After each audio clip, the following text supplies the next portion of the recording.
What's going on? My name is Trevor Gudrie, and I want to welcome you to VPC today. We're going to start today by reading out of Psalm 4, verse 8. We're going to start things off just with a little bit of scripture. And so, 4 verse 8 says this, "In peace I lay down and sleep." Yeah, you probably didn't see that one coming, and you're probably wondering, why are we talking about sleep today? Well, we're going to get there. See, when I read that verse, two things become very apparent to me. One, it's possible to lay down and not sleep. And two, if I want to find the rest I'm looking for, peace is the answer. Now, over the last few years, I have become very well educated, and I have grown in my understanding of what it is like to lay down and not sleep. Probably about 2 years ago, right around the time of our first child's birth, my wife and I very quickly realized what it was like to lay down and not be able to sleep. And I think it's just one of those things, right? When you have children, I don't know if there's anything more than having children that will keep you awake at night, right? Whether it's stress, worry, fear, maybe it's excitement and just nerves of having the responsibility of raising a tiny human being. And there's this beautiful trade-off, because I think it's a worthwhile trade-off to having that opportunity to raise a tiny human. But a few days ago, I'm laying in my daughter's bed in the middle of the night, and I'm up, I'm not sleeping, and I'm thinking to myself about this verse. And I'm wondering, is it possible that humanity is experiencing what it's like to lay down and not find rest? Right? We try these things to fall asleep at night, right? We get our bed all, perfectly set, and we get the pillow that we love. It's cool in the room. It's nice, a good temperature. And we've got everything set, and sometimes sleep is just not in the cards. It doesn't matter what you do. Sometimes you just can't find the rest you're looking for. And it caused me to question, is it possible that we're laying down but just can't find sleep?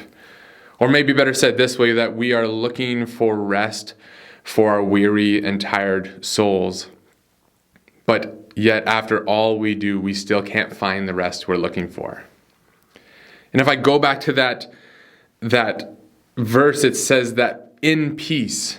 And so the answer is to experience peace, and that will lead me to the rest I'm looking for.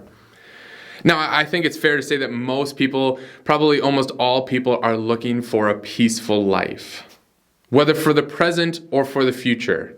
And regardless of whether you're looking for it in the present or the future, you can go about finding peace the right way or the wrong way, right? Maybe some people think peace comes from violence. Some people view peace as coming through oppression. Others try to attain peace by getting rid of distinctions between people groups, or by collecting more than your fellow neighbor and believing that what we gather will cause us to have peace. And some people believe that peace, if we could just rid the world of conflict, if we could just create a safe world, that peace would happen. But here's the thing about peace. Peace is not determined by external environments. Peace is an internal reality.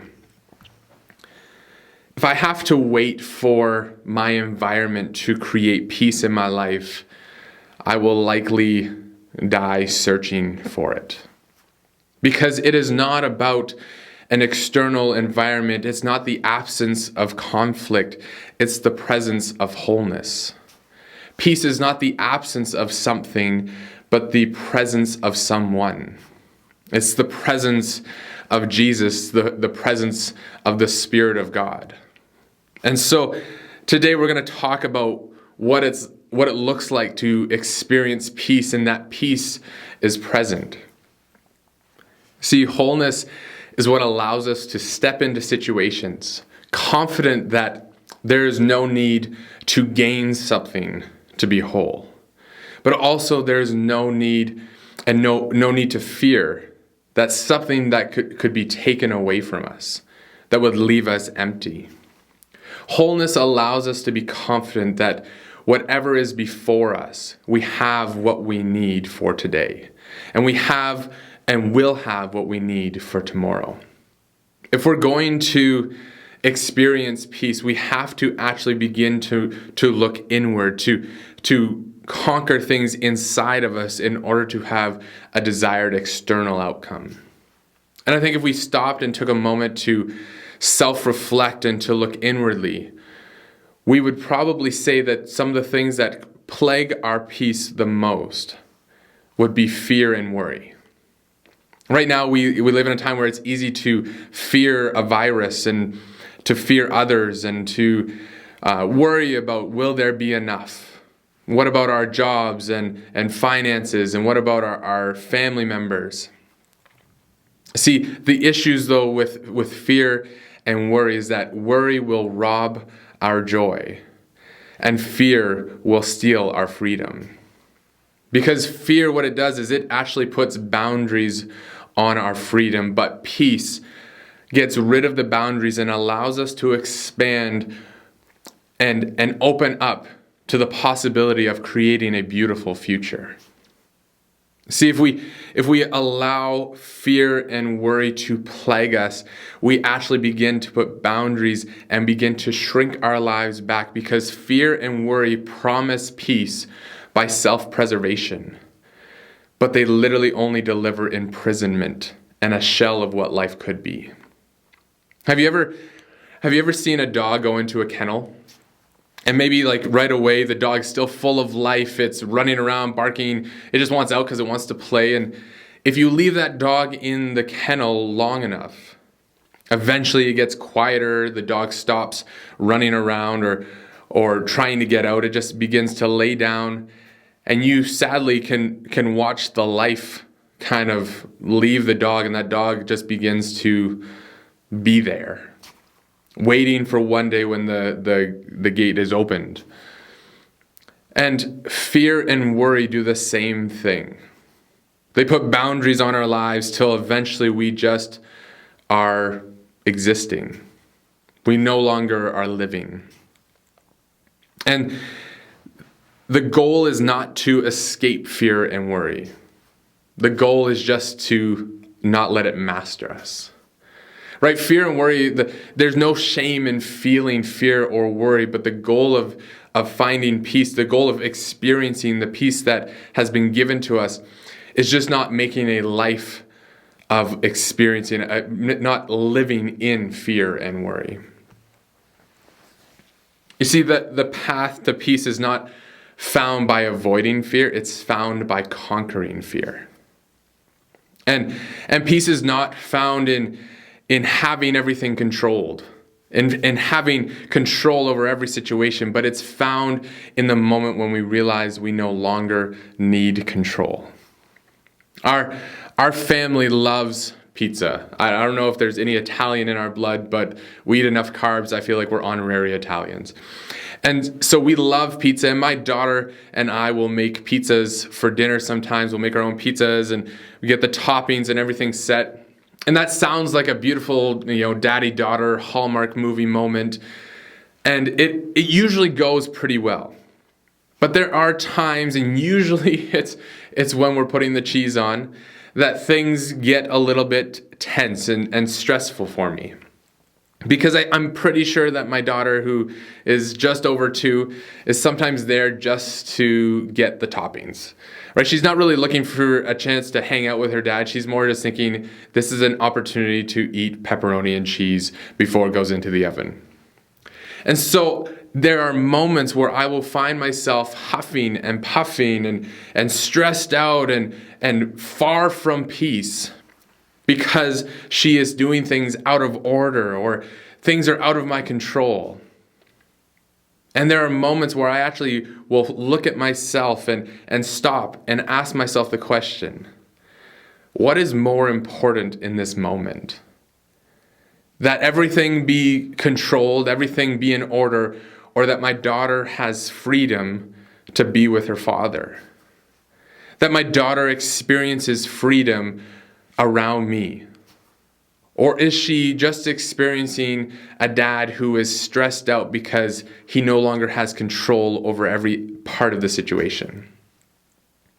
And see, if I want a life without messes, then I need to get out of the kitchen. If I want a life without any messes, anything going wrong, honestly, the only place in life where everything is orderly and follows the rules is a cemetery. But that is far from the life that Jesus has for you and I. He has a life full of the opportunity for things to go wrong, but that we actually are whole. And in those moments, we no longer need control because we realize there's nothing that could be added to us that would make us more whole, and there's nothing that could take away from us that would make us less whole. I said earlier that peace is connected to wholeness. And when we realize that we are whole, we actually begin to live accordingly. And so I want to give you 4 quick tips. I promise they will be quick. 4 quick tips. They're easy to remember. They're all T's. I may have cheated on some of them and just threw a T in there, so I started with one. But number 1 is trust. It becomes super easy to experience peace in our lives when we actually trust God. Because peace is connected to which truth we put more trust in. Will I put trust in the truth that God has for me, the truth of who He says I am, the fact that He says I'm whole, the fact that He has accepted me, the fact that I have been reconciled to Him and to others? Or will I put my trust in another truth that is only maybe partially true or not even true at all? That it only seems true in my head or in my life? What truth will I put my trust into? I think of Paul, the apostle, who literally talks about being content in every situation.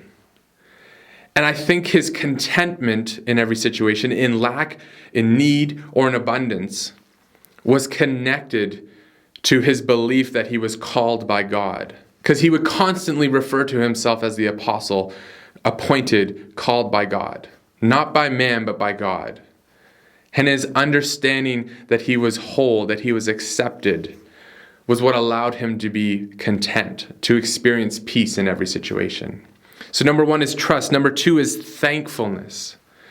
It becomes extremely difficult to feel fear and worry when we're thankful. When we actually begin to live out of a place of thankfulness, we remember that God continually comes through on our behalf. That the last time I thought things were going to go wrong, maybe they didn't go as bad as I thought, or maybe that what I had envisioned in my mind just never happened. That He has been working on our behalf, that He's been taking things and making them come together for those who love Him. And when I step into thankfulness, I actually begin to experience peace that passes understanding. Number 3 is take steps. This one's real practical. I think sometimes, we feel like we need divine intervention, but honestly, sometimes we just need a kick in the butt. Because sometimes we're not experiencing peace because we're creating our own chaos. Right? It's important to say, what is it that we need? What is the thing that is causing me to not feel peace? And then what things do I have control over and what things do I not? And the things that we play a role in actually taking steps, coming up with ways that we can actually move towards peace.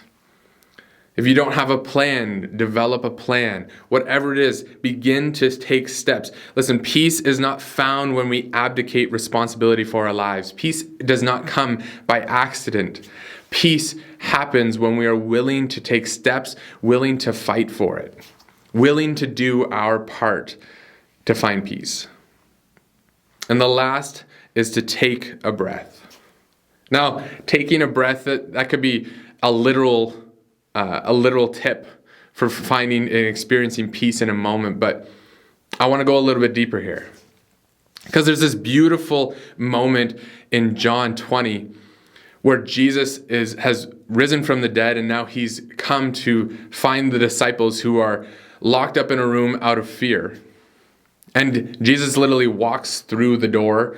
He doesn't even need to pick the lock. He just walks through and he begins to speak to his disciples. And it says in John 20:21, it says, "And Jesus said, 'Peace be with you. As the Father has sent me, I am sending you.' And with that, he breathed on them and said, 'Receive the Holy Spirit.'" And now that sounds like this beautiful moment for the disciples, but I think we read really quickly through it because there's a moment in there that I think would get real awkward. Because it says that he breathed on them. Now, if you've ever had anybody breathe on you, it's just like this weird, like warm, moist, like you hope they chewed some gum. Like it's just really gross. Like it's like, I need my personal space, please. I don't want people breathing on me. But what Jesus is doing is he is connecting moments in history here. He's mirroring a moment that took place in Genesis, where God forms humanity out of the clay. Everything else he speaks into creation, but in this moment he actually forms humanity out of the dirt, out of the clay. And in a moment of intimacy and closeness, he breathes life into us. Because before that moment, we were humanity, we were a body, but it wasn't until he breathed on us and breathed into us that we experienced life.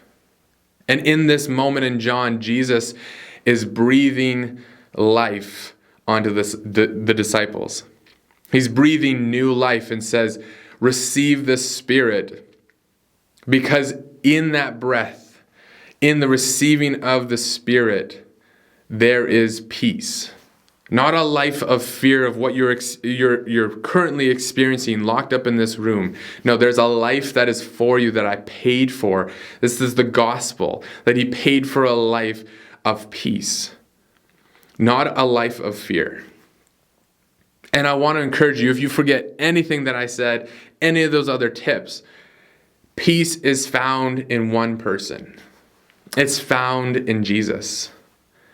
And it's in those moments of closeness, realizing and becoming aware of how close he is, that he has breathed on us in new life. We experience the peace that passes understandings, that allows us to stand in a room like the disciples full of fear and all of a sudden be filled with life to spread the life that we experience to the rest of the world. You see, the path of peace requires us to go to one place. It requires us to go to a closeness with Jesus. The life of peace is an inside job.